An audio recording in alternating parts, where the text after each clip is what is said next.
Hey guys, I'm Taisha Sherwood. I'm a professional makeup artist and an LGBT alumni, and today I'm going to be answering some questions for you guys.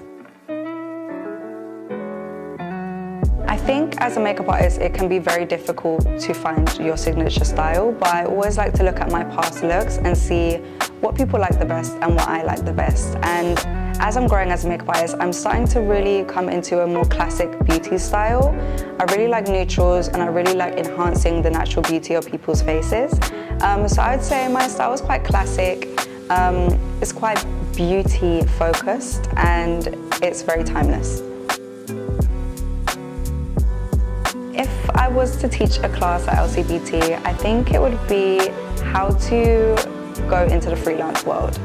It's not something that is for everybody, and it can be very daunting and can feel very, very lonely at first. And a lot of the time we don't know where to start. So I think creating a step-by-step guide would be amazing.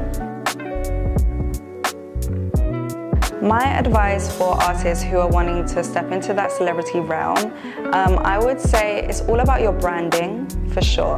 I think you need to make sure you have clean, luxe looking content, and that is really going to help for celebrities to book you. They want the best of the best, and they want perfect at all times. So making sure when you do post your portfolio shots, the lighting is perfect, the makeup is amazing, and the model is on point. You want looks that, you know, can be seen on the red carpet, but also excite them. And it's always good to have a personal style, so then you can do something that someone else can't. 3 things that I wish I knew before I went freelance. Whew, that is a very, very hard question. I would say always keep your phone on and alert, because you never ever know when a job's going to come through. Sometimes you can get a job a month in advance, sometimes it can literally be an hour in advance. So constantly making sure you're looking at your emails and your business account to make sure you're up to date with any opportunities. You never know what's coming and you don't want to miss anything big.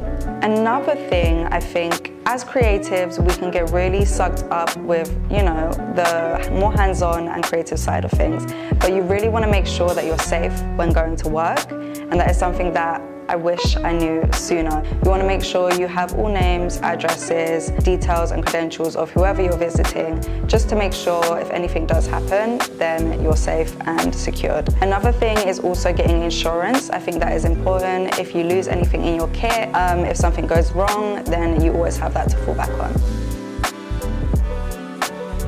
Skills I learned during LCBT. Blocking a brow for drag was definitely something that I was introduced to.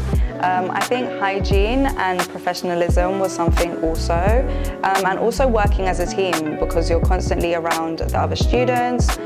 You have to work together a lot of the time, so that really helped also to go into real life work. I think just being able to have that non-judgmental zone where you can experiment and try different things was also like very important for my creativity too. I think the proudest moment of my career constantly changes. I think a big one was definitely going on Glow Up, just because I was never really confident in front of the camera at all, and it really allowed me to come into myself and also be more confident in front of the camera, in my career and around other artists. Yeah, I mean, the world has seen my amazing looks there now, so that was a good achievement. But I think sometimes when you're in this industry, it can be really hard to be present in the moment and actually be grateful for all the opportunities, because they're constant, you know? Especially during the quiet moments when there might not be a lot going on. It's important to remember the highs, for sure.